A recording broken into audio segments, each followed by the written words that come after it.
Sabi ko, hindi ako gagastos ng malaki dito sa Manila. Kasi uwi na naman ako sa probinsya na dukha ba. Pero nag-ukada pa jud ning inyong madam. Hindi pala basta-basta ka makapasok dito sa ukada. Ipapaamoy pa sa aso itong mga bagahe mo. Diyos ko, si madam, hindi malang nagdalawang isip na pumasok dito ba? Dahil hindi kami nag-book online dito. Nag-inquire muna kami dito sa front desk kung may available rooms ba. Meron namang available rooms pero mapapasaba ka talaga. One night sa ukada, 25k na. Mas makasave ka daw pag mag-book online. Kay pilingon man ninyong madam. Dato-dato pa dyan. Kaya nag-walk-in lang dito. Naabutan kami ng 1 oras pa ikot-ikot dito sa ukada. Kakahanap dito sa room namin. Ang dami na nga naming tinanungan. Dahil bobo din to sa direction tong madam nyo. Imbis turn left, lumiko sa right. Sakto din, nahanap namin yung room namin. Pero may paltos na yung paa sa kakalakad. Kaninyong madam, mga watra manig-saging sa silingan. Nga nakaukada man eh. Kaya pala dollar yung presyo ng room nila dito. Kasi may sariling bathtub. Kaya din pala mahal. Dahil din pala sa takip ng toilet bowl nila na automatic bumubukas. Meron ding 2 bedroom. May pa-welcome pa sila dito sa flat screen TV nila. May tagahati din ng mga bagahe mo. Choco, how are you feeling right now? I'm okay, no problem. Wow, bisa tayo, go! O, si madam pa din to, huwag kayong maguluhan. Nag-ayos lang yan ng bongga. Kasi dito sa Ukada, may event siyang pupuntahan. Sa wakas, nagamit na din tong boots na binili niya sa Ukay. Wow! Oh, ayan, nagrampa-rampa na yung madam nyo. Ibang-iba talaga yung aura ni madam ngayon. Kita nyo, long hair na yan, partida, may bangs pa. Dumaretso kami dito sa ballroom sa Okada. Dito kasi yung chairman's dinner ng lifestyle. Grabe, hindi nalugi sa rampa tong madam nyo. Kakapasok lang ni madam, sayawan na kaagad. Lahat naman sila nagsayawan, kaya sumayaw na din itong madam nyo. Mas okay na din to para gutumin ng malala ba? Pagkatapos nga ng sayawan, alams na, kainan na. Habang pumipila nga, nakikita ko nang wala ng pagkain. Murag na luya action si madam, oy. Yung malaking plato pa naman yung pinili niya para madaming malagyan. Dahil bongga dito sa lifestyle, syempre hindi mauubusan ng pagkain yan. Puro magaganda at gwapo tong mga ka-table ni madam. Wow! Dito ko lang din sila na-meet. Puro mga Bisaya pala to, kaya nag-hi kagad ako. Eto talaga yung favorite ni madam, ang magmukbang ba.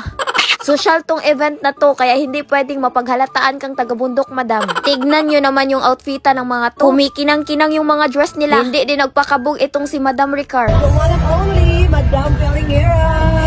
Miss Filingera. Pagkatapos ng kainan, sayawan ulit. Naku, mukhang magugutom ulit tong madam nyo. Kahit hindi ka marunong sumayaw, mapapasayaw ka na lang talaga. Kahit matigas tong katawan ni madam, napalambot na lang bigla. Wala talagang hiya tong madam nyo kasi sumayaw ba naman dito sa gitna? Halos lahat nagsayawan talaga. Eto na nga yung last part ng event. Akala nyo wine yan? Introduce yan.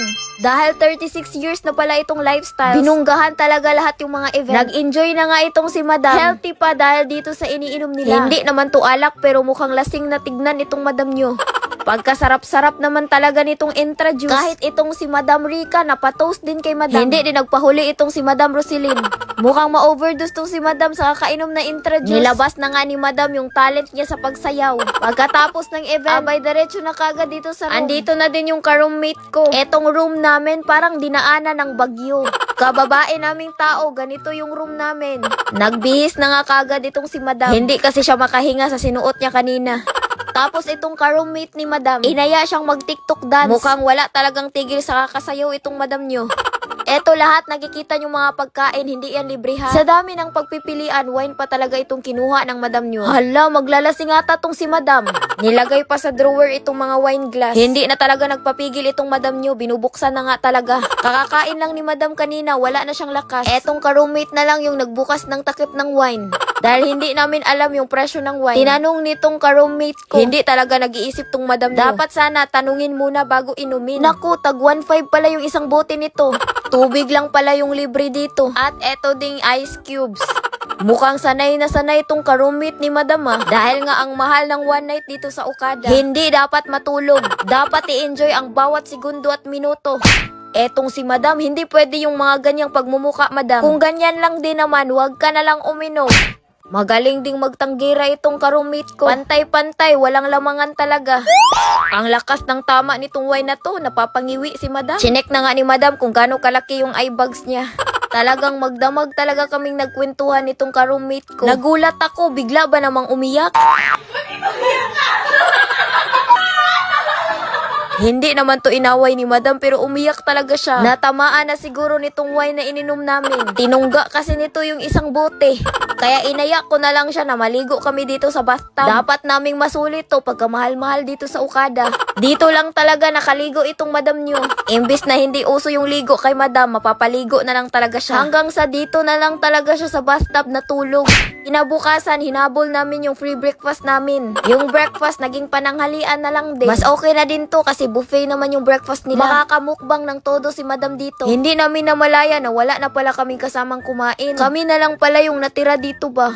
Nahiya kami bigla kaya umalis na lang kami. Nilakad-lakad namin yung kabusugan namin. Hanggang sa napunta na lang kami dito sa pool area. Dito muna kami magtatambay. Napasuot na lang ng sunglasses tong madam nyo dahil sa 1 kilo niyang eye bag.